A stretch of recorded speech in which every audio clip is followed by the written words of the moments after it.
Olá, muito bom dia a todos. Aqui é o Acácio. A gente em breve vai começar a nossa segunda semana de bem-estar, com algumas apresentações que teremos nessa semana. Hoje, num pilar de conscientizar, vamos só dar mais alguns minutos para que outras pessoas possam se conectar e a gente já volta. O slide fica à disposição de vocês para vocês fazerem suas perguntas e ao final a gente vai tentar responder a maioria das perguntas possíveis.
Olá, bom dia a todos mais uma vez.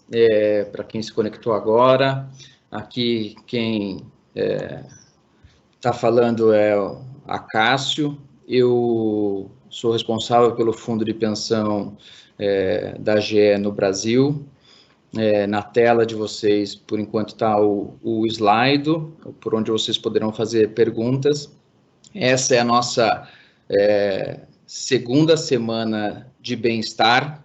Essa semana tem o objetivo de trazer informações e conteúdos sobre poupança, sobre economia, sobre comportamento econômico, que é muito importante. E nesse pilar de hoje, a gente vai falar sobre conscientizar. Antes de você, ou para você começar a poupar, e antes de você começar a investir, é muito importante a gente ter consciência das nossas metas, nossos objetivos e do ambiente onde a gente vive. Nós hoje temos um convidado especial, Dr. José Edson, um professor para mim, amigo pessoal, um ícone nessa indústria de fundos de pensão, uma pessoa que tem uma capacidade de falar e passar mensagem bastante fácil, com uma biografia formidável. A gente já compartilhou a biografia dele com vocês, através das nossas redes, e vocês vão poder também, acho que ele pode se apresentar melhor. Para mim é uma satisfação ter você aqui, professor José, professor e amigo Zé Edson, a palavra fica com você. Muito obrigado. Obrigado, Acácio, pelas suas palavras. Senhoras e senhores, muito bom dia a todos. Espero que estejam saindo todos bem aí nos seus afazeres domésticos, nos seus afazeres profissionais, nesse distanciamento absolutamente necessário. É uma honra para mim estar aqui com vocês, com a família GE, com a família Gebsa-Prev, num debate de um tema tão importante. Meu nome é José Edson Cunha, eu atuo na área de Previdência nos últimos 26 anos de forma ininterrupta. Eu sou auditor da Secretaria do Tesouro Nacional, do Ministério da Economia, licenciado, atuei no governo, na área de políticas de previdência, no órgão de fiscalização dos fundos de pensão por 11 anos, no órgão normativo, na Câmara de Recursos, atuei na iniciativa privada em consultorias nacionais, multinacionais. Enfim, atualmente eu estou como sócio da JCM Consultores e sócio fundador da UEI Educação, também atuando no meio acadêmico. E foi aí que eu tive o prazer de conhecer esse profissional brilhante, esse executivo moderno, que é o Acácio. Foi em sala de aula que nós nos conhecemos, debatendo profundamente sobre previdência cotidianamente, e chegamos até aqui para esse evento junto com vocês, tá? O nosso tema de hoje é muito importante para nós enquanto cidadãos. A gente está preparado, eu vou compartilhar aqui uns slides com vocês, tá? Caso não estejam começando aqui com vocês essa parte, os próximos minutos nós vamos falar de conscientização financeira e previdenciária, tá? Já me apresentei aqui a vocês, tá? E a gente vai dividir aí os próximos minutos nesses 5 temas, tá?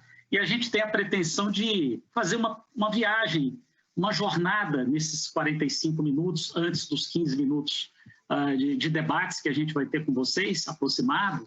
Eu estou à disposição se precisar passar, inclusive, de pegar um sujeito endividado chegando lá à fase de investimento, tá? Não também deixando de falar um pouco do contexto atual. As coisas mudaram bastante, né? A gente sempre começa, pessoal, fazendo um diagnóstico, tá? Fazendo uma reflexão sobre o nosso cotidiano financeiro, tá? Quer dizer, como é que estão as nossas contas? Como é que estão meus hábitos financeiros mensais? Eu sempre fecho o mês no vermelho, sobra dinheiro, eu só pago minhas contas. Eu faço compras desnecessárias, e aí vem uma pergunta comportamental. Eu controlo o meu orçamento ou o impulso pelo consumo me controla? É uma questão de terapia financeira mesmo, uma coisa muito íntima. Cada um tem a sua realidade, o seu comportamento, a sua verdade financeira, mas a gente não pode deixar de colocar as ameaças que nós temos, tá? Uma delas é o consumismo, quer dizer, se a gente mira lá na frente em ter qualidade de vida, e eu preciso colocar para vocês aqui que, para mim, particularmente, qualidade de vida é hoje sempre. Vejo muita gente se preocupando com o hoje e se despreocupando com amanhã, mas vejo o contrário, muita gente se preocupando apenas com o futuro, mas não vivendo, de fato, a vida. Então, quer dizer, qualidade de vida é hoje sempre, né? Se preparar para o futuro é para o futuro de curto, de médio e de longo prazo. E uma das ameaças é o consumismo, quer dizer, as próprias redes sociais ampliaram o estímulo ao consumo.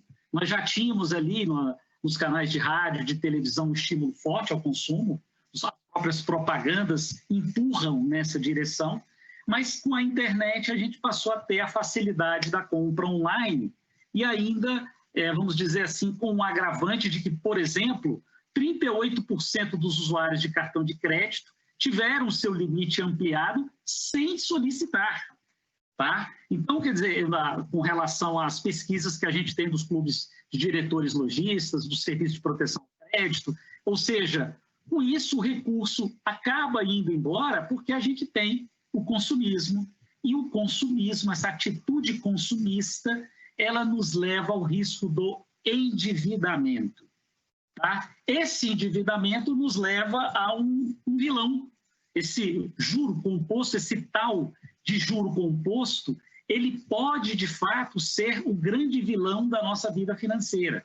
Tá? Na medida em que, se a gente usa aqui, por exemplo, a taxa média do cartão de crédito no rotativo, 12% ao mês, tá?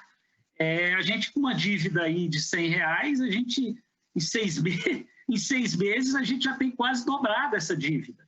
Tá?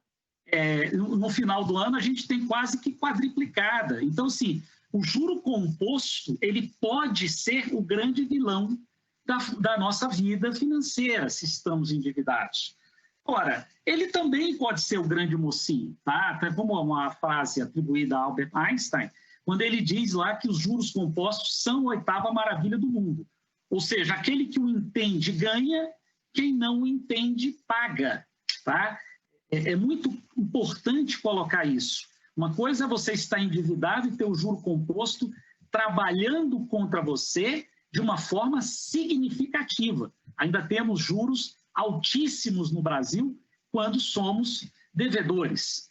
Então, essa atitude consumista, a primeira coisa que a gente propõe é eliminar o consumismo e trabalhar com o consumo, e esse consumo consciente vai gerar o quê? Vai gerar uma poupança, tá? Então, a gente teria aí os primeiros andares da nossa escada, que seria eliminar o nosso endividamento, pagando ou renegociando dívidas. Algumas entidades oferecem empréstimos a participantes com taxas de juros muito menores do que aquelas praticadas pelo mercado financeiro, pelo mercado de capitais, e esse mercado financeiro que cobra taxas exorbitantes, eu preciso fugir desse mercado enquanto devedor, eu preciso contar com ele enquanto investidor.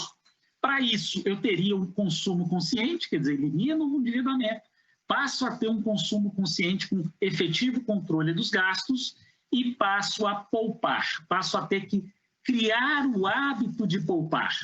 E dentro desse conceito de educação financeira, tá, que é muito importante trazer para vocês, quando a gente traz aqui um conceito, vamos dizer assim, mais arraigado no nosso Brasil, é do professor Reinaldo Domingos, tá, presidente da Associação Brasileira de Educadores Financeiros, uma pessoa que eu conheço e tenho a honra de beber da fonte dele em vários aspectos, tá, na questão de economia financeira. Ele diz que educação financeira é um conhecimento que possibilita o consumo consciente e a oportunidade de poupar com finalidades pré-estabelecidas.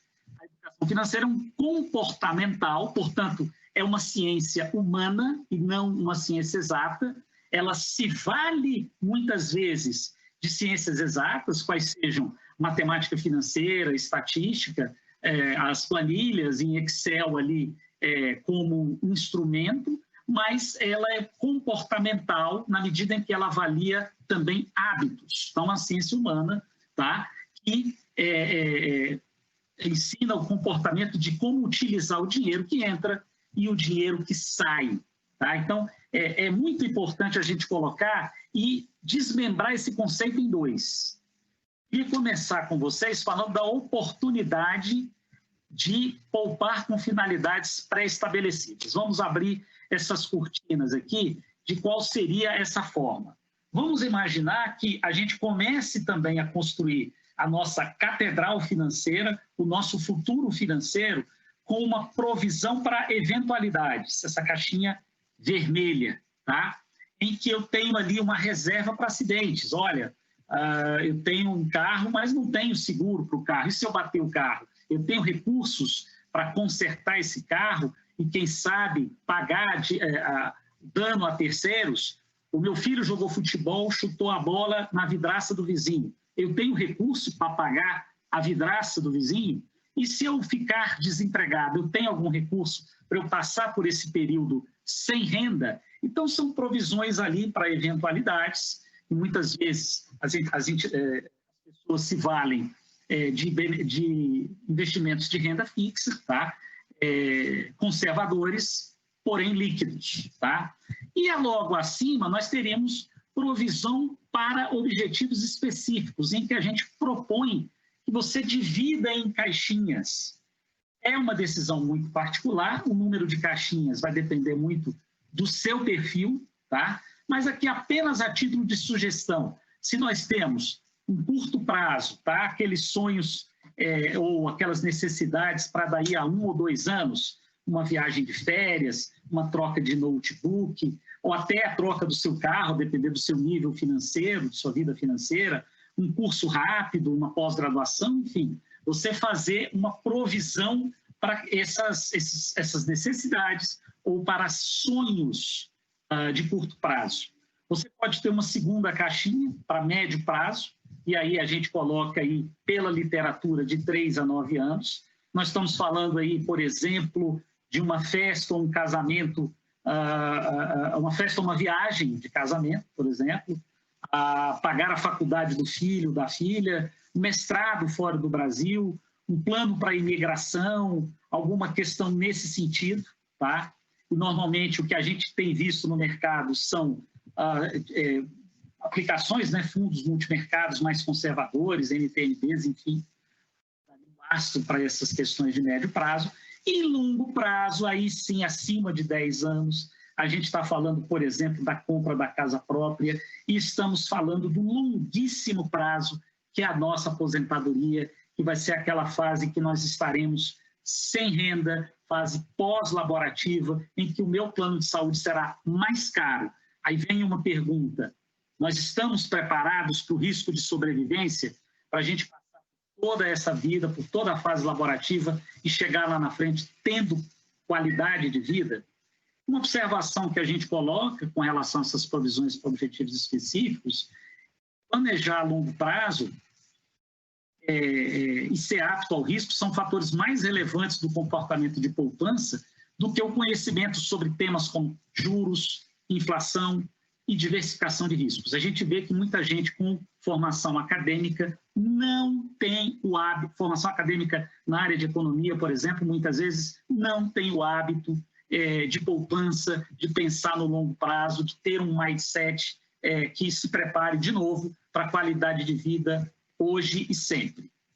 Voltando para o conceito do professor Reinaldo, quando ele diz que educação financeira é um comportamental de como utilizar o dinheiro que entra e o dinheiro que sai, é o equilíbrio, essa balancinha que está aí do lado, né? É claro que a gente gosta de ver ali o clean da transação aprovada no cartão de crédito para aqueles nossos sonhos de consumo, tá? Mas para a gente continuar tendo transações aprovadas hoje e sempre, e lá na frente, a gente precisa ter uma poupança de longo prazo. Ou seja, eu preciso de orientação, das informações necessárias, da conscientização, que é o que a GEBSA está tentando fazer junto com vocês aqui, e que eu tenho a honra de estar participando aqui junto com vocês. E o grande barato, o grande mindset que eu tenho é: preciso ter comprometimento com o futuro. De novo, futuro de curto, médio e longo prazo.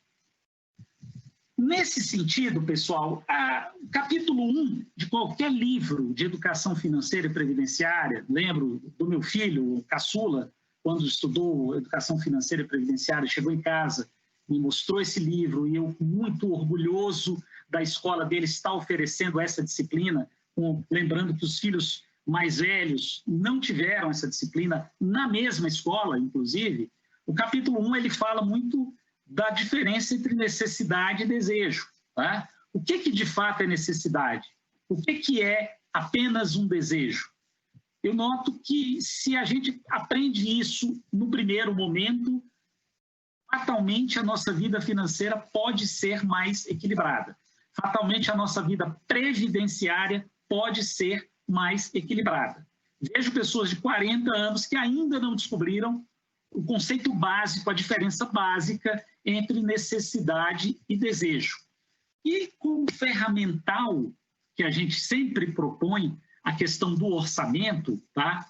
Por ajudar o indivíduo a saber quanto ganha versus quanto gasta, preservando a manutenção das despesas dentro dos limites, vai uma dica, inclusive, de praticar o orçamento em família, qualquer que seja a sua forma de família, o casal, o seu companheiro, a sua companheira, seu marido, sua esposa, poupar juntos é muito legal. A gente já fez palestra, inclusive, dentro de empresas em que existem apostas, isso é verdade, em forma de testemunho, um grupo de mulheres que, olha, quem emagrecer mais no final desse mês ganha um prêmio. Puxa, e por que não quem poupar em relação a quanto ganha, fazer esses desafios, tá?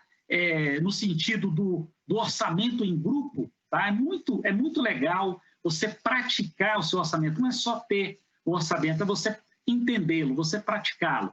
Lembrando que antes de fazer dívida, verifique seu orçamento e pondere se essas dívidas, de fato, são necessárias e poderão ser pagas, tá? É uma questão absolutamente básica que se coloca para vocês.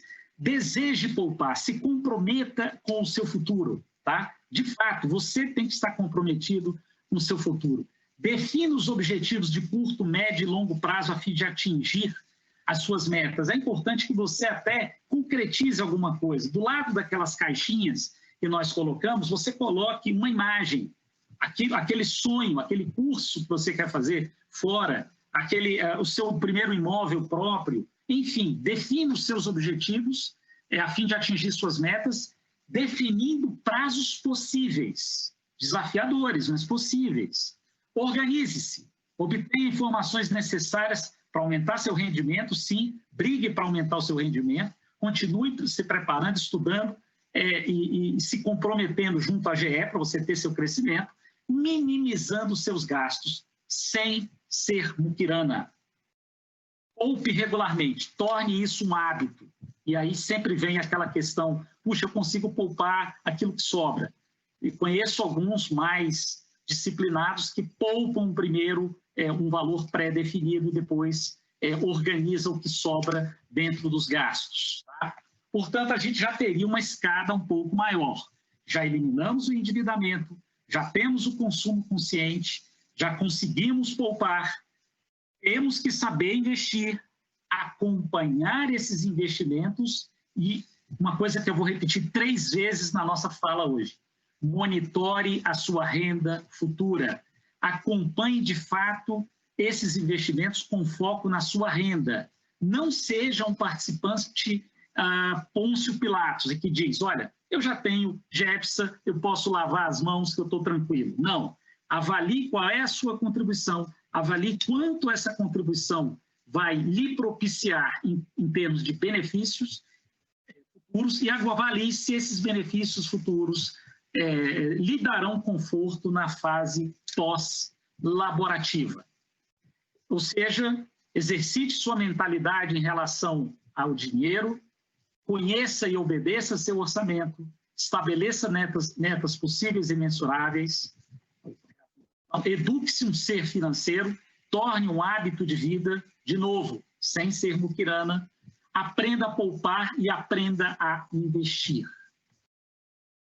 E aí a gente vê que esse aí, vamos dizer que seria um resumo do resumo de um curso de educação financeira, um resumo, um flash muito rápido, mas lembrando que o mundo mudou, né, pessoal? Primeiro, a gente precisa lembrar o seguinte, o dado do IBGE é o dado, vamos dizer assim, oficial mais novo, apesar de antigo, mas ele é o mais novo, ainda usado pelos palestrantes e a gente tem sempre tentado nos atualizar. Se mudou, mudou pouco e pode ter mudado para pior.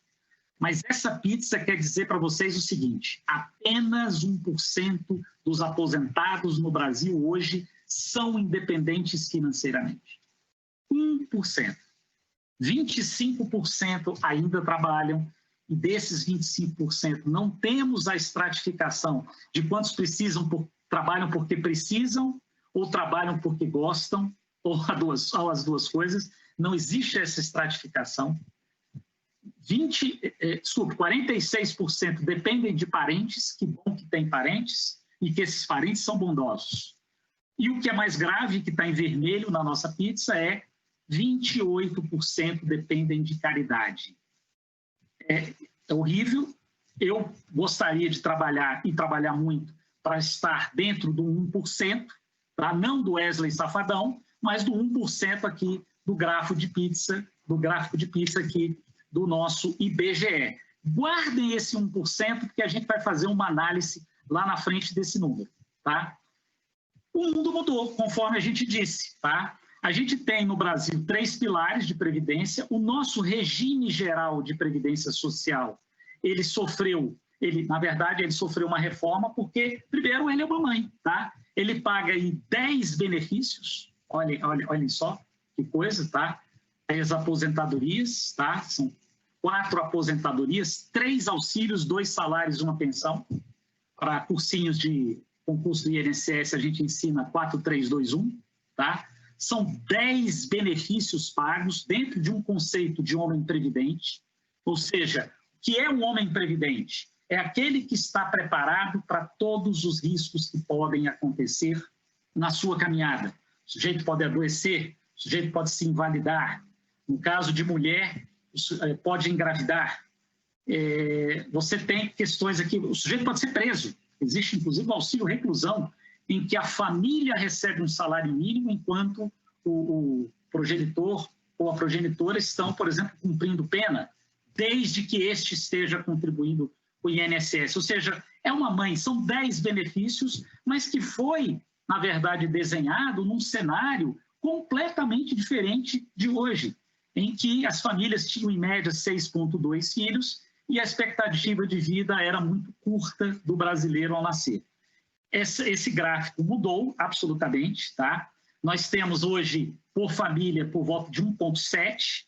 Eu tirei um outro gráfico aqui para ganhar tempo, mas esse 1,7 fica por mais uns 15 ou 20 anos, ou seja, isso não vai mudar, tá? E a expectativa de vida continua crescendo, tá? Ou seja, nós temos um passivo maior, tá? Que gerou esse déficit crescente, tá? O INSS, tá?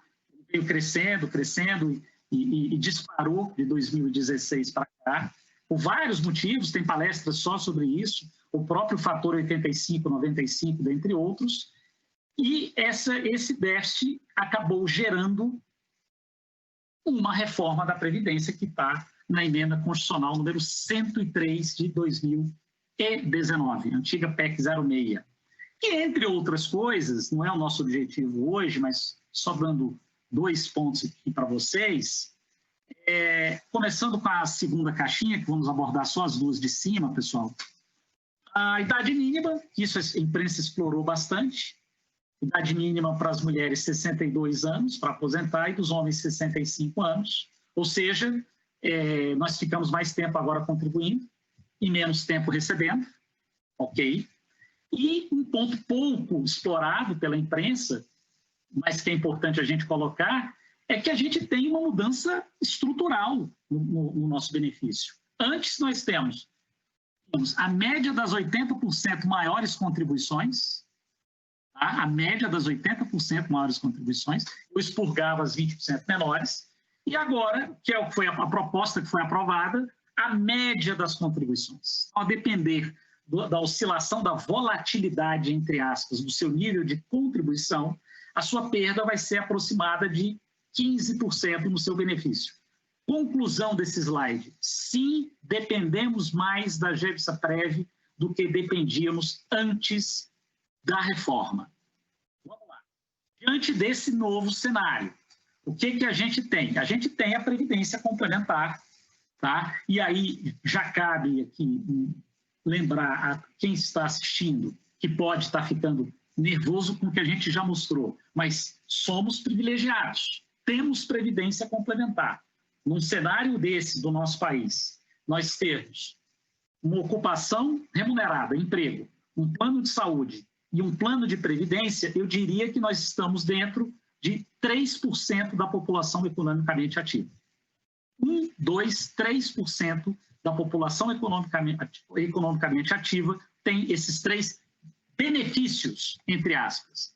Quais são os atrativos da Previdência Complementar, pessoal? Muito importante a gente lembrar. É um instrumento para recompor renda na fase pós-emprego. 2, formação de reservas de longo prazo. Nós temos o juro composto aqui sim, trabalhando a nosso favor, e vamos fazer essa reflexão. Vamos imaginar que conseguimos poupar aí R$300 por mês, tá? E aí sozinhos, nesse exemplo nosso, a uma taxa de 0,6 ao mês, absolutamente possível, em plano de previdência complementar, tá? Em 10 anos, 52 mil, em 20 anos, não temos o dobro, nós temos muito mais, porque é o juro composto trabalhando para nós, temos ali 160 mil, o que a gente quer dizer que é o juro composto trabalhando para nós. Imagina se a gente consegue aumentar um pouco esse nível de contribuição. Imagina se a gente consegue a contrapartida da patrocinadora, uma contribuição dela, empresa patrocinadora, em nosso nome para formar o nosso futuro. Olha que beleza ter esse encontro de virtudes para o nosso futuro. Tá? E aí, ter uma pessoa jurídica, como terceiro ponto, que apoia o nosso planejamento financeiro, que faz a aplicação de recursos com lastro em investimentos de longo prazo. Olha só, gente, vocês imaginam, aqui em forma de testemunho, Você imagina o que nós vivemos nesse primeiro semestre, notadamente no mês de março, pior rentabilidade do Ibovespa de todos os tempos, tá? Uma rentabilidade negativa. Você imagina você pilotando sozinho a sua vida financeira, sem o apoio técnico de uma Gepsa-Prev com os seus respectivos consultores. Certamente o nível de estresse seria maior, a possibilidade de equívoco financeiro seria maior. Não queremos dizer que não exista algum eventual equívoco. Sim, tudo que é feito pelo homem está sujeito a erro, claro, mas construir de forma técnica e de forma coletiva mitiga a possibilidade de erro. Bom, o grande atrativo, tá, que a gente vê em plano de previdência complementar é esse aí, essa foto. Sinceramente, senhoras e senhores, eu não consigo imaginar esse casal só com INSS. Esse sorriso maravilhoso, com esse lugar atrás, não deve ser só INSS. Apenas um juízo de valor, apenas uma reflexão que eu faço quando vejo essa foto. Planejamento tributário, previdenciário, olha lá, interessante, né? O vício do meu órgão de origem e receita. As empresas pagam profissionais para fazer planejamento tributário e muitas vezes a gente não faz o nosso planejamento previdenciário. A gente esquece de se preocupar com o nosso futuro. Tá? Que desafios a gente tem, pessoal? Temos uma longevidade crescente, que a gente já abordou, mas em termos de plano de previdência, esse slide talvez seja um pouco mais técnico. A expectativa de sobrevida aos 60 anos tem crescido, a expectativa de sobrevida aos 65 anos tem crescido, e a pergunta é, o recurso que nós conseguimos capitalizar nesse período é suficiente para nos dar qualidade de vida pós-fase laborativa? Tá?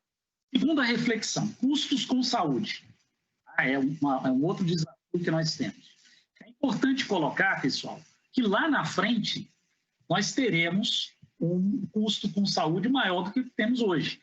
O plano de saúde de uma pessoa idosa é mais caro do que de um jovem. Tem outros gastos como medicação, podem ter outros gastos como um cuidador ou uma cuidadora. E o que é mais interessante de se preocupar, tá, é que a inflação de saúde no mundo cresce mais do que a inflação de serviços e inflação de alimentos. Os americanos medem isso desde 1980 para cá, nós aqui no Brasil medimos de 2008 para cá, e quando a gente compara, por exemplo, um INPC para planos de saúde, um FIP Saúde, vis-à-vis o INPC, que é o nosso principal indexador, mesmo com relação ao IPCA, a gente vê que sim, o nosso custo, a inflação de terceira idade, é maior do que o indexador dos nossos planos de benefícios, tá? E nos nossos investimentos, inclusive, notadamente os de renda fixa. Terceiro desafio, e aí a gente vai conjugar dois dentro de um só. Novo cenário econômico, sim, nós temos taxas de juros muito menores, tivemos abruptas quedas nessas taxas de juros, e se benefício é igual a contribuição mais rentabilidade, significa dizer que, se a rentabilidade é menor, eu preciso, para ter o mesmo benefício, majorar as minhas contribuições, quer seja no tempo, quer seja no valor mensal. No que se refere ao novo cenário social, eu escutava muito, senhoras e senhores, no início desse século, nos debates, mas algumas frases do tipo, abre aspas, mas eu consigo ganhar menos do que eu ganho na fase ativa, porque as coisas vão ter mudado, né? Por exemplo, os meus filhos terão já saído de casa, o meu custo vai diminuir. Será, senhoras e senhores, eu diria para vocês também, não sou dono da verdade, mas apenas em forma de reflexão, que dos 3, 1, tá? Ou os nossos filhos vão demorar mais a sair de casa, ou eles não vão sair de casa, ou opção C, eles vão trazer um agregado. E a pergunta é, você está preparado financeiramente para bancar este agregado? Vamos lá.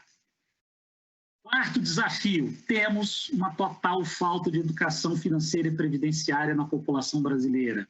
Tá? Isso é geral. Tem até uma mandala, um slide que eu faço, quando eu faço apresentações para o governo, eu coloco quem precisa de educação financeira e previdenciária. Eu digo todos, inclusive o governo. Tá? Todo mundo precisa de educação financeira e previdenciária. As empresas, o cidadão, os governos federais, estaduais e municipais, federal, municipais e estaduais, enfim. E dentro dessa conscientização financeira e previdenciária, uma questão que a gente coloca, que é importante que a gente combata, é o imediatismo, a procrastinação em começar a poupar, em começar a se preocupar com o seu futuro, e a inércia. E precisamos estimular o desejo de poupar, criar o hábito de poupar, disciplina e paciência, desassociar economia de sofrimento. É, na verdade, uma superação de barreiras comportamentais, tá? E aí é importante colocar o seguinte, sempre acho interessante lembrar para qualquer palestrante, qualquer instrutor, que qualquer, vamos dizer, reflexão de que o seu assunto é o mais importante do que o dos outros, é um equívoco, tá? Então, o que eu quero colocar é o seguinte, nós temos, de fato, 4 capitais importantes para viver bem depois dos 60. O primeiro é a saúde. Atividade física, qualidade de vida, alimentação, check-ups periódicos. O segundo, conhecimento. Tá? Isso segundo o Centro de Longevidade Brasil. Tá? Não parar de aprender, se atualizar, lidar com as novas tecnologias e sim preparar para a segunda carreira. Tá? O terceiro, que é o que a gente está abordando, eu só quis não ser egocêntrico, puxa, o cara está achando que o assunto dele é o mais importante. Não, é tão importante quanto os outros. Não tão importante quanto saúde e conhecimento, mas é muito importante, que é o que a gente está tratando aqui. Quanto mais cedo começar, melhor, poupança de longo prazo, monitorando a renda futura, e muito importante estar inserido socialmente. Tá? Você não tem qualidade de vida se não está inserido socialmente, no coral da igreja, no clube de Harley Davidson, no clube do Jeep, no clube do piquenique, qualquer que seja o seu clube, frequente, esteja inserido socialmente. Se não está, comece a se inserir, porque isso, de fato, vai lhe dar qualidade de vida na fase pós-laborativa. Na questão do planejamento da aposentadoria, algumas reflexões que a gente tem que fazer: com que idade deseja se aposentar, que renda, quantos anos ainda restam até lá, que parcela da sua renda você pode de fato poupar, tá? De fato mesmo, com compromisso com o seu futuro. Claro, quanto maior o tempo de contribuição, maior o valor acumulado e, consequentemente, maior a renda recebida. E para aqueles que são mais, vamos dizer, visuais, vai aqui uma reflexão com vocês. Olha lá, quanto mais cedo você começar, passe isso para os seus filhos, fecha parênteses, mais fácil será planejar e gerenciar seu orçamento.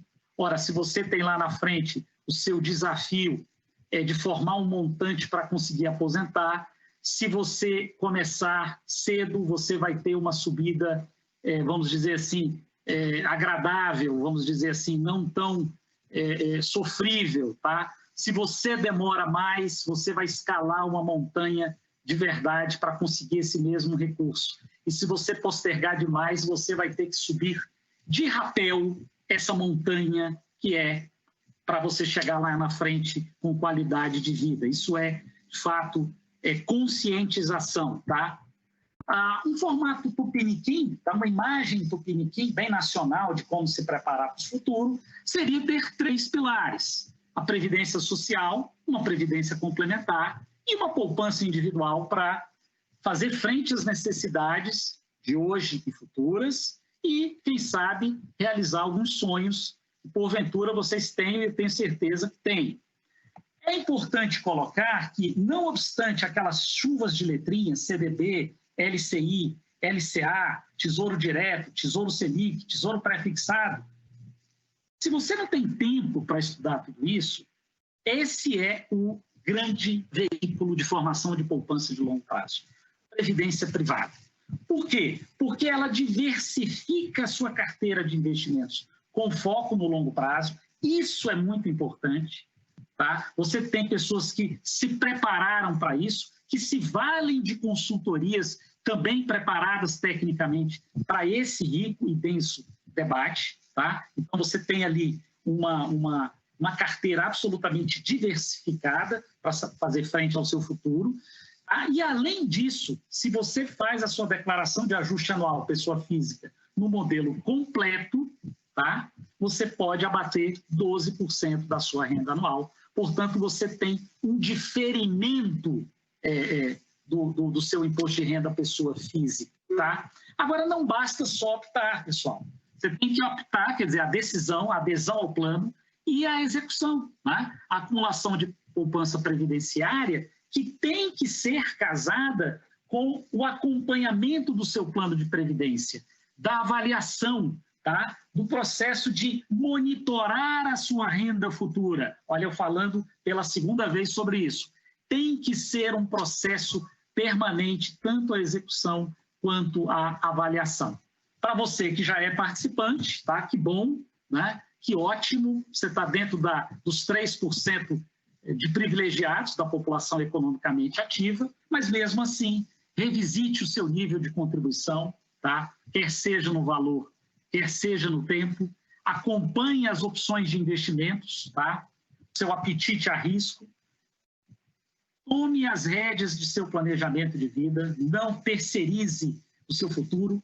Eu vejo, graças a Deus, uma melhoria na população, de uma postura que a culpa é do governo, sempre terceirizando a culpa de eventuais insucessos, né? A culpa é do meu ex-marido, da minha ex-mulher, ou do governo. Para com isso, tá? Tome as rédeas de seu planejamento de vida. É importante colocar para vocês, e a gente tem aqui uma construção de um guarda-chuva, é simbólico isso aqui, mas imagine um conceito de cidadão previdente no Brasil. Seria aquele que tem benefícios do INSS, aqueles 10 benefícios que a gente citou, tá? Tem um benefício complementar de aposentadoria, tem um benefício complementar de pensão, tem um benefício de risco para a morte, tem um benefício de risco para a invalidez, possui um benefício saúde para cobrir a diferença do seu plano de saúde, que vai ficar mais caro lá na frente, e tem um extra para educação, para consumo, seja sua educação para a segunda carreira, seja educação de um filho ou de um neto, enfim, ou aquele sonho daquela viagem, finalmente, enfim, extras para educação e consumo. Vindo a chuva que vier, tá? Essa família, com todo esse aparato, com esse guarda-chuva fechadinho, ela está mais protegida, tá? Concluindo, tá? Para a gente ficar aqui dentro do plano. Passos para conscientização previdenciária. Planejar, planejar e planejar. Ter um consumo consciente, sendo isso um hábito e desde cedo. Gastos limitados a percentual das receitas. Então, é que, claro, esse percentual seja o menor possível para que haja uma sobra maior. O ideal, eu sei que existe a pirâmide de Maslow e que nós temos todas as nossas necessidades de sobrevivência, mas esse equilíbrio, quem tem que dar somos nós. Aprender a poupar, desejar poupar e investir com lastro em longo prazo. Um lembrete, né? Lembre-se que seu futuro dependerá de suas ações. Portanto, conscientes, pessoal, e temos que estar conscientes de como funciona o nosso perfil, que instrumentos nós precisamos para formar a nossa poupança de previdência. Eu faço um chamado em nome da GEPSAPREV. Vamos construir juntos o nosso futuro? Bom, pessoal, eu estou aqui disponível para as dúvidas, tá? E perguntas por meio aqui do nosso chat, que a nossa organização vai passando as perguntas para nós. Professor José Edson, muito obrigado. É uma satisfação sempre ouvi-lo, acho que com uma dinâmica muito boa e fluida para que a gente possa conectar melhor esses temas. Eu acho que a gente tem algumas perguntas, sim, a Ellen vai trazer, mas eu queria destacar alguns pontos que você falou durante a sua apresentação, que são assim, extremamente relevantes. Que temos um juro, a gente tem discutido muito sobre juros baixos no Brasil, que é uma dificuldade, mas eu acho que você falou muito bem. Temos juros altíssimos quando somos devedores. Então, nós na posição de devedores, pagamos juros altíssimos ainda. E aquela imagem da necessidade e o desejo, ou seja, a necessidade com maçã, a fruta e o símbolo daquela empresa de celular, que é também uma maçã mordida, como o desejo, eu acho que é bastante interessante. A passagem que você fez sobre o endividamento, que também tem um endividamento que é importante, mas tem aquele endividamento que é fruto desse imediatismo, dessa necessidade, ou talvez nem seja uma necessidade, seja mais um desejo. Acho que um ponto relevante da inflação da terceira idade, isso sempre a gente tenta destacar, porque essa sim é maior do que aquela inflação que é anunciada nos jornais, que a gente fala assim, a inflação está baixa, mas tem uma inflação que vai nos atingir, que é muito maior. Eu acho que a geração canguru, acho que você tocou muito bom nesse ponto, é uma preocupação. Procrastinação e inércia, não importa a idade que você tenha, eu acho que você precisa começar, ainda que você tenha que fazer aquele alpinismo lá, aquela escalada mais íngreme, eu acho que é importante não procrastinar. E eu acho que nesse meio que a gente vive sobre alternativas de investimentos, muitas informações, cuidar com esse imediatismo, né? Porque às vezes a gente, sem querer ter a nossa reserva de emergência, a gente quer partir para um investimento e eu acho que a gente precisa pensar nessa reserva de emergência, que eu acho que essa vai nos dar a primeira liberdade. Muito obrigado, professor. Acho que a Ellen tem algumas perguntas, eu passo aí para a Ellen apresentar quais são as questões. Bom, a gente já recebeu aqui algumas perguntas no slide, eu vou começar fazendo. A primeira pergunta é: qual é a sua recomendação do nível de poupança, o percentual salarial que uma família precisa ter para que a aposentadoria que ela vai ter no futuro assegure a ela o mesmo nível de vida que ela tem hoje? Muito interessante essa pergunta. Deixa eu ver se eu acho que eu já saí do compartilhamento, né, pessoal? A tela. Já saí? Sim, tá com... tá, beleza. Ok. Bom, essa pergunta é interessante e eu agradeço para quem fez. E assim, eu vou fazer uma curiosidade que eu vou comentar aqui, tá? Eu fiz uma palestra no encontro anual da Towers e a minha palestra levava 1 hora para dizer o que eu vou dizer agora em 5 minutos, claro, com slides e dados, enfim. Mas era o seguinte, eu aprendi muito cedo com meu pai, ele dizia, eu ainda criança, meu filho, se você conseguir guardar 10% que você ganha a vida toda, você vai ter uma velhice tranquila. E aí eu começava a minha palestra dizendo o seguinte: será que meu pai estava certo? Será que 10% são suficientes? E aí eu mostrava por meio de gráficos, enfim. E a conclusão para aquela pessoa que me perguntou era o seguinte: ele estava muito certo com a realidade do século passado, quando ele me dizia isso, tá? Com aquela taxa de juros, com aquela longevidade, enfim, 10% eram suficientes. Então, nós fizemos ali, naquele evento, uma mudança mostrando a queda na taxa de juros, tá?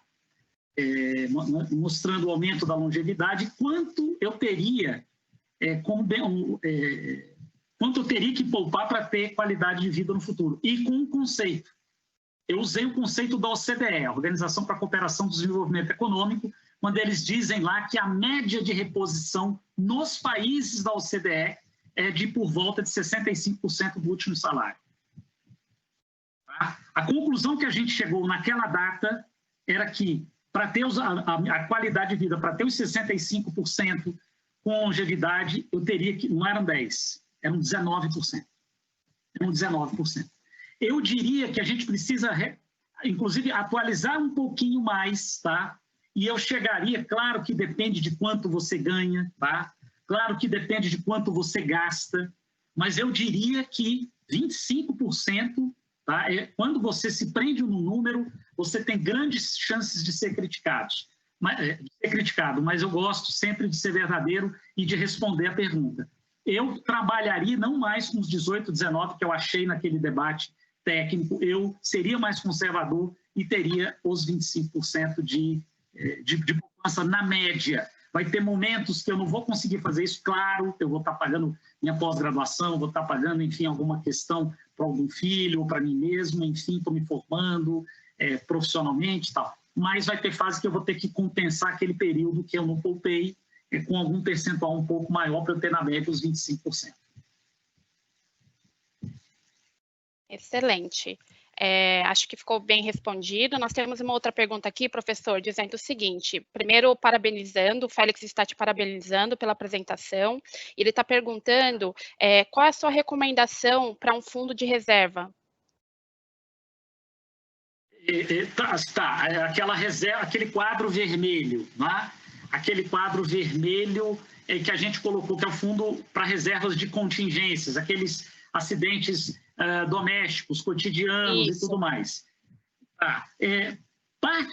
Pode ser até que alguém consiga alguma coisa com alguma coisa maior. Teria que ser algum investimento que tenha liquidez. Particularmente, o meu primeiro, eu tenho mais de 3 caixinhas, daqui a pouco eu explico, mas enfim, esse meu é um fundo de resgate automático que eu tenho, tá? Porque como hoje eu trabalho com consultoria, eu não tenho salário, vamos dizer assim, fixo todo mês. Tem mês que tem um pouco mais, tem mês que tem um pouco menos. Então, eu preciso ter, no meu caso, um fundo de investimentos de resgate automático, caso eu precise para algum mês que a receita não tenha sido tão interessante. Claro que, quando a recíproca é verdadeira, eu reponho naquele fundo. Então, eu faço um fundo de resgate automático. Alguns outros têm outros fundos mais conservadores, tá? Fundos de investimentos mais conservadores, sempre voltados no curto prazo.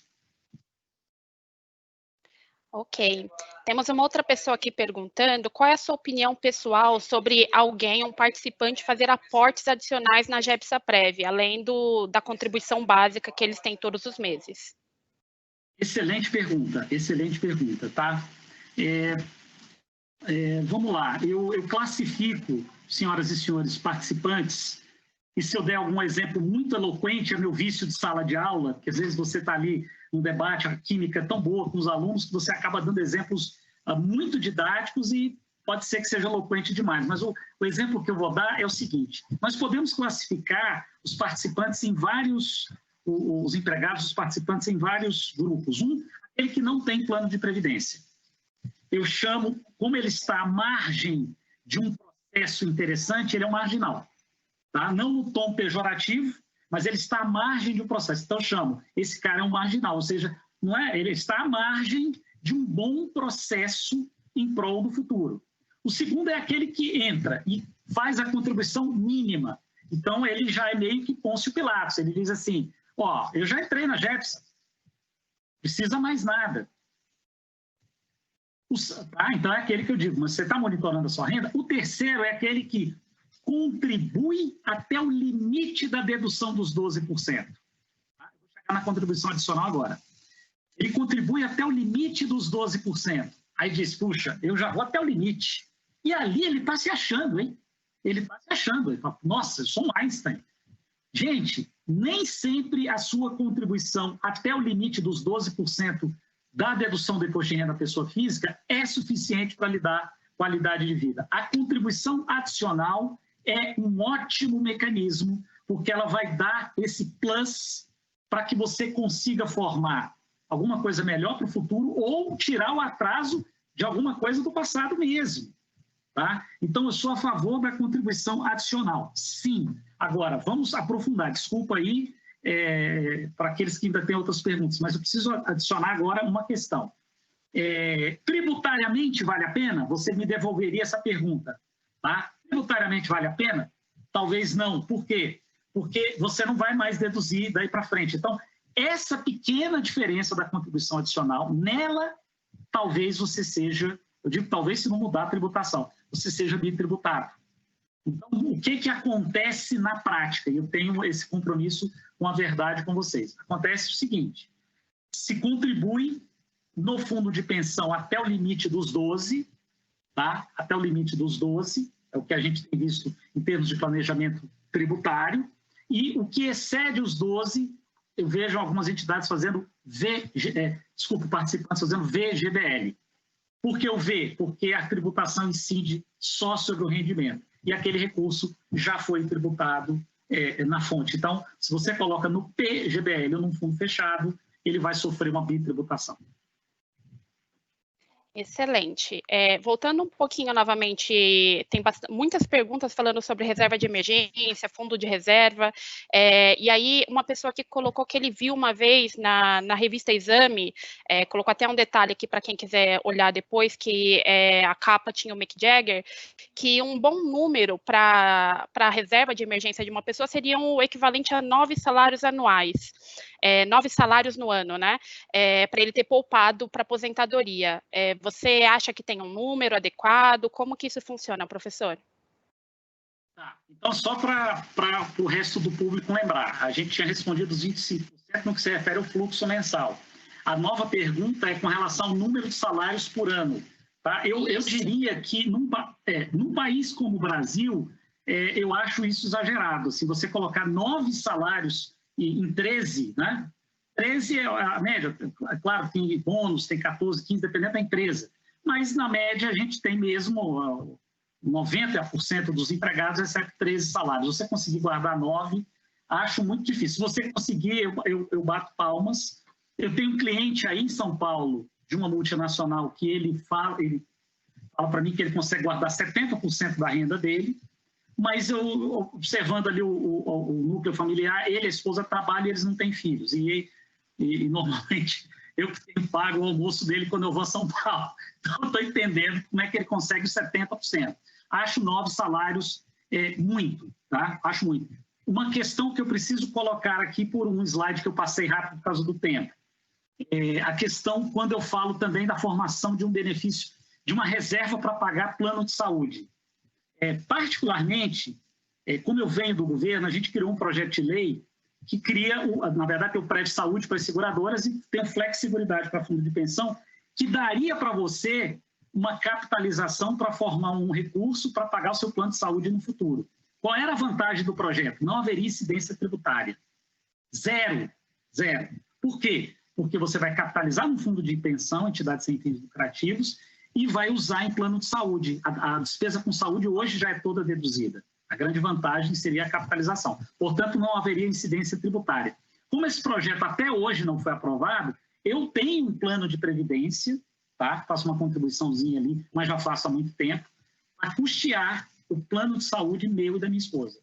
Então, assim, tem aluno meu que diz, sinceramente, pessoal, professor, o senhor é um tarado por previdência.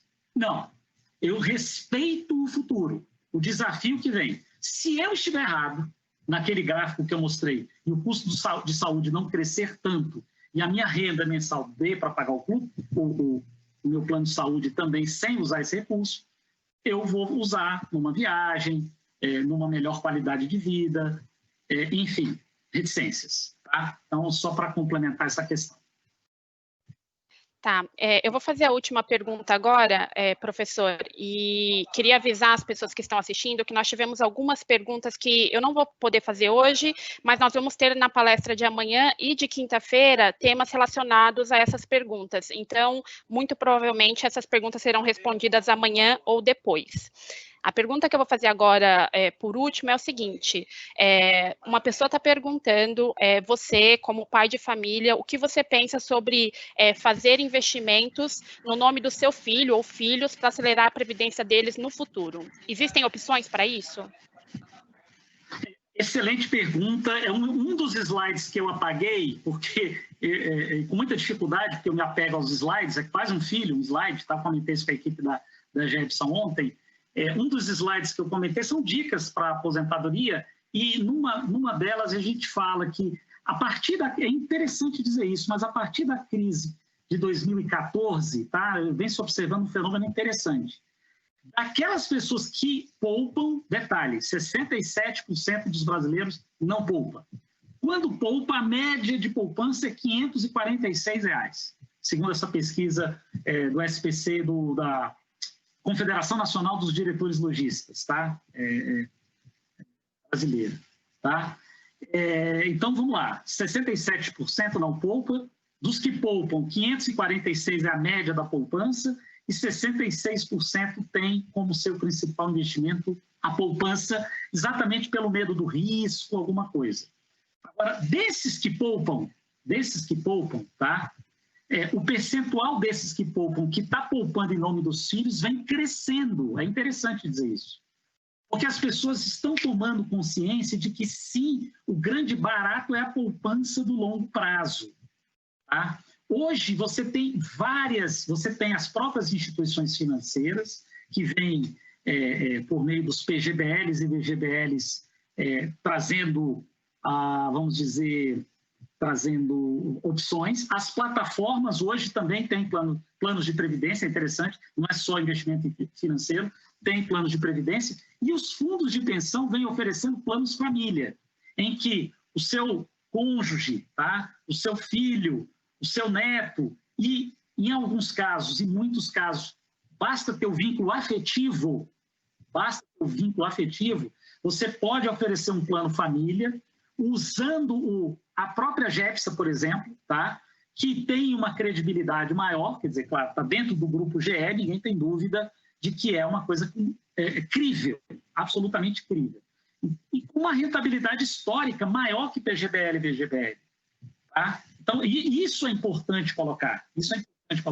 Então, particularmente, eu acho que o plano instituído, administrado por entidade fechada de previdência complementar, que eu fiz para o meu filho, inclusive, é melhor, tem uma rentabilidade de longo prazo melhor do que a das instituições, os PGBLs e VGBLs das instituições financeiras.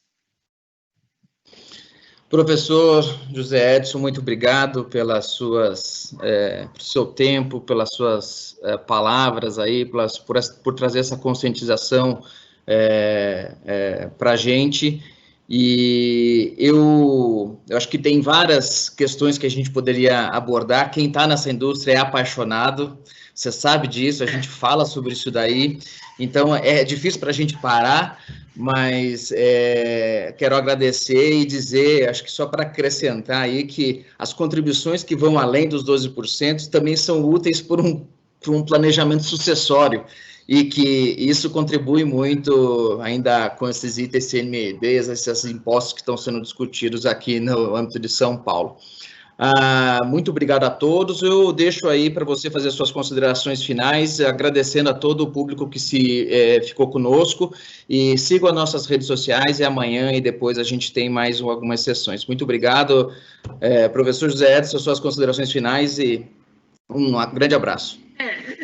Eu queria, obrigado, Acácio, assim, obrigado mesmo, tá? E antes eu não queria deixar de agradecer, além de você, Acácio, a Natália, o Wagner, a Ellen, que organizaram esse evento, que me convidaram e foram absolutamente elegantes no trato. Obrigado mesmo. Não é diferente para a equipe GE, a expectativa que a gente tem sempre é alta, dado o respeito que a gente tem pela marca, mas são três coisas que eu queria colocar muito rápidas. Primeiro, lembrar, somos sim privilegiados, pessoal. A gente colocou isso. Por volta de 20% da população brasileira tem plano de saúde, 3% da população economicamente ativa tem plano de previdência complementar, como eu coloquei, 4 tem PGBL e VGBL, juntando 7, mas lá o sujeito contribui sozinho. No caso aqui da GEPSA, a gente tem um patrocinador junto conosco. Claro que a gente pode fazer um aporte adicional para os nossos familiares. Então, não esqueçam que somos privilegiados, estamos num círculo absolutamente virtuoso, esse é um ponto. Segundo, dentro da GEPSA, que nós do mercado temos um respeito, que a gente vê a tecnicidade que vocês gerem a entidade, eu digo isso de uma forma muito independente. Inclusive, queria registrar que, apesar de ter uma relação com quase todos os fundos de pensão, e quase todos mesmo, a gente tem por volta de 300 fundos de pensão, uma das 3 que eu sigo de fato nas redes sociais é a GEPSA. Tá? Eu acho que o conteúdo é oportuno, ele é objetivo, ele é exato, ele é cirúrgico. Tá? E, por último, não esqueçam do seu futuro. Hoje a gente está numa situação absolutamente diferente, a gente está querendo só atravessar a pandemia, quer chegar lá no final, eu sei disso, mas eu acho que se a gente fizer uma análise mais abrangente, não só de temas, mas também de tempo, a gente precisa lembrar que lá na frente teremos um novo normal, já estamos tendo e vamos ter um novo normal, e temos que estar preparados para ele. E o nosso plano de previdência é primordial para a gente ter qualidade de vida lá na frente. Deixo um abraço a vocês todos, tá? Foi uma honra, de fato, participar desse evento com vocês e estou à disposição para novos desafios. Obrigado aí a todos. Obrigado, tchau, tchau, um abraço a todos.